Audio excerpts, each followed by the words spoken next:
Hi guys, it's my 38th week at the Animal Sanctuary, and I have to talk about Love is Blind finale. Oh my god, I don't have anyone else to talk about it with. It was so diabolical. I love this show so much. It makes me so grateful to be single and celibate. 2 years, thank God. Oh my god. The craziness in that show is unbelievable.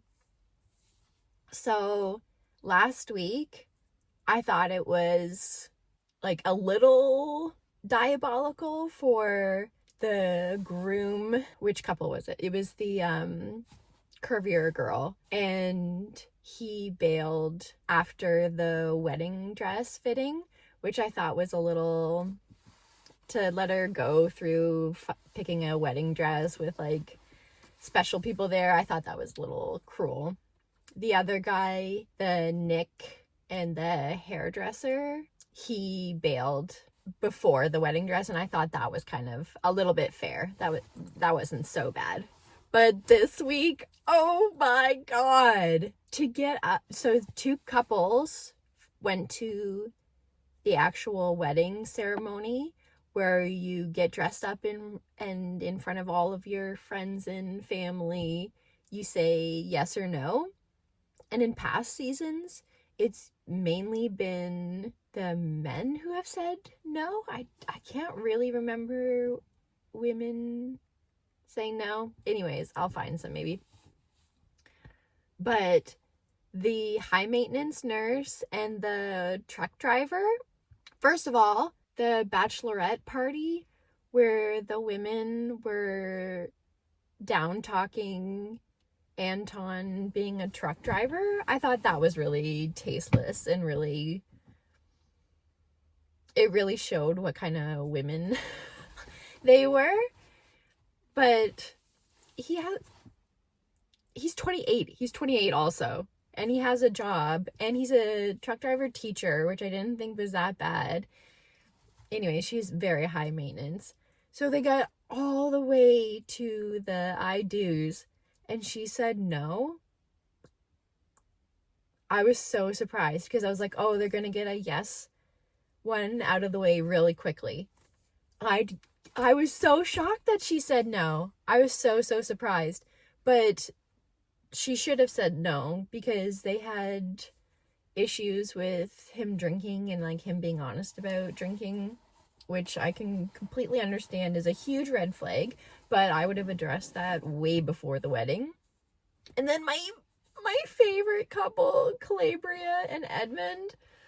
Oh my god, they had his 5th grade teacher come in to walk him down the aisle. It was so sweet.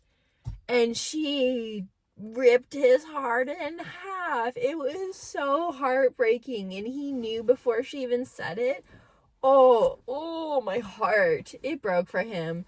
But another one of like, yeah, she had every reason to say no because she said that they were having all kinds of arguments in the car where there were no cameras, which I said there should be cameras in the car for this specific reason, so we can see how two-faced he's being. But yeah, to get up there and say no in front of all of his friends and family, oh, that was a little painful. And then the last couple, oh my god. The last couple, Glitter Megan, who was my least favorite person, and Culture Vulture Jordan, who I actually felt sorry for in this last episode. I think they did pick out wedding outfits, but before they got to the wedding, she was like, I need someone who's going to be available for me all the time, especially tennis on Tuesday at 10. And it was like, you knew he was a dad. You knew he was a hardworking dad. Like, you knew all these things before. You could be a little bit more accommodating. And she's like, you eat the same foods every day. You're simple. And it's like, that's a little mean. that's a little mean. And then, oh, okay, this is the part that I actually felt sorry for him, where the producer was like, do you regret anything? And he's like, yeah, I regret introducing her to my kid. Oh, could you imagine? That's a real slap in the face too, to like introduce your 5-year-old to someone. And she was all like gung-ho, like, oh, I'm gonna be his mom, I'm his new mom, I'm his mom. And then she's like, I don't think I'm cut out to be a stepmom, I don't think I'm cut out to be a mom. And it's like, wow, you realize that in like a week? Oh, like that sucks. So I'm so excited for the reunion next week. I love how chaotic it is. Again, so grateful for my celibacy. So grateful for my peace of mind. I got my sleep study on Monday that I've been waiting 2 years for. And he tried to gaslight me to thinking that I didn't wait two years. I was like, oh, I've been waiting 2 years. And he's like, oh, no, there's no way. And I'm like, okay, well, that's what happened. So they tell you not to show up until 8:30 at night. So there was like 9 of us who all showed up at 8:30. They only had one technician to set us all up, and each person took an hour.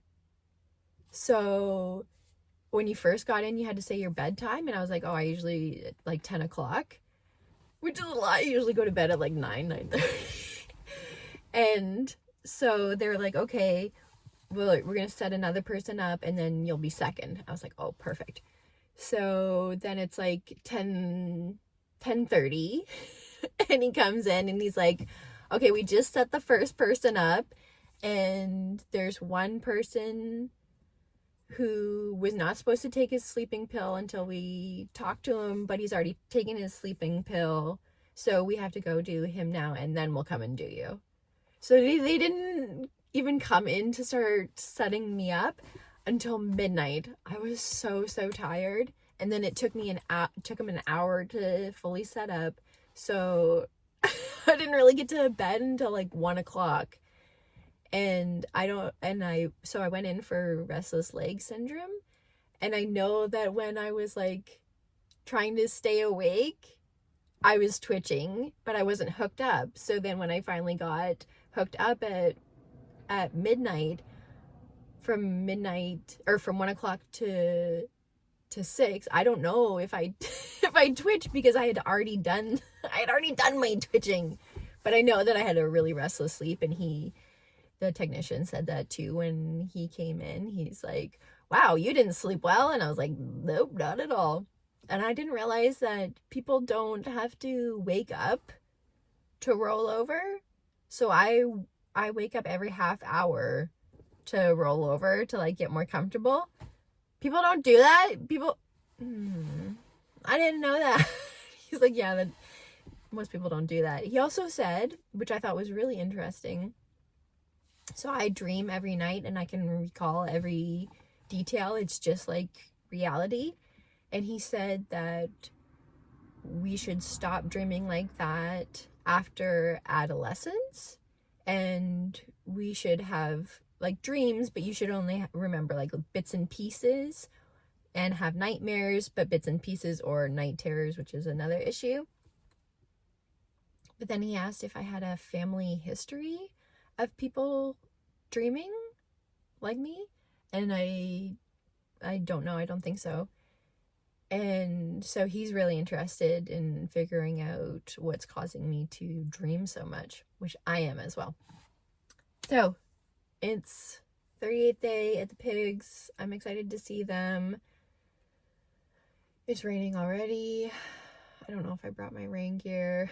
I hope you guys are having a good week, and I'll see you soon. Bye. Look at the beautiful sunshine. It was just raining. Oh my god, look how beautiful it is now. Everybody's waking up. I don't know. How are you? Oh my gosh. Now Archimedes and Penny. Let's go say hi to them. Oh my goodness. Good morning. Good morning. How are you, wee boy? Oh, you're so warm. You're so warm. Oh, little Penny's going back to sleep. Oh. Hi, Archimedes. How are you, sweet boy? Hi. What are you doing?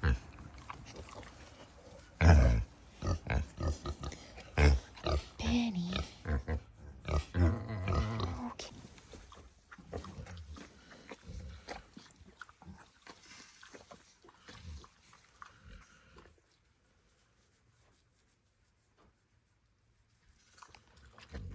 Are we friends this week? Are we friends this week? Huh? Are we friends? Are we friends? Come here. Maybe?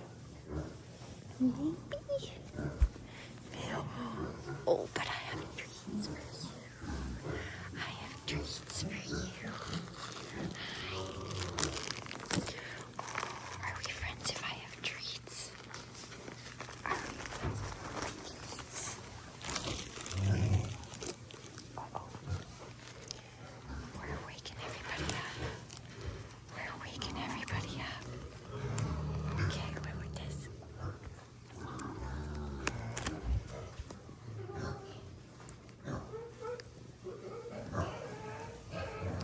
We're friends. We're friends. Oh, you got a little piece on your tail.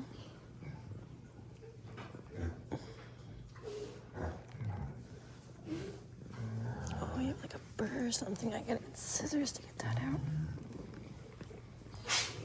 Oh my goodness. Sweet little babies. Yeah, now we're friends. Now we're friends. Now we're friends. Yeah. Good boy. It's super muddy out today. It keeps raining on and off. There's Cedric. He knows what I have. I love the sheep so much, though.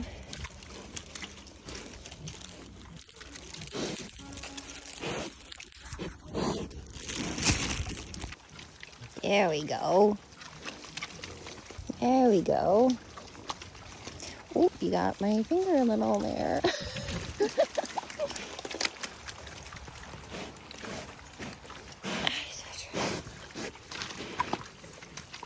Here. Cedric.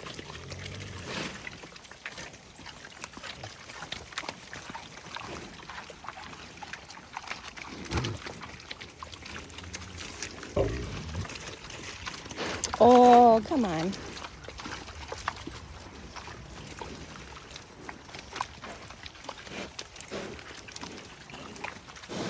Be nice, Cedric. Be nice, Cedric.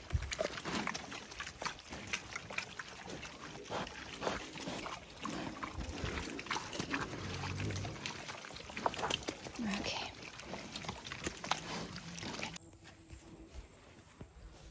Come here and Cedric. Oh my goodness. Cedric. How are you today?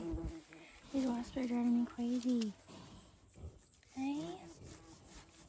You good boy?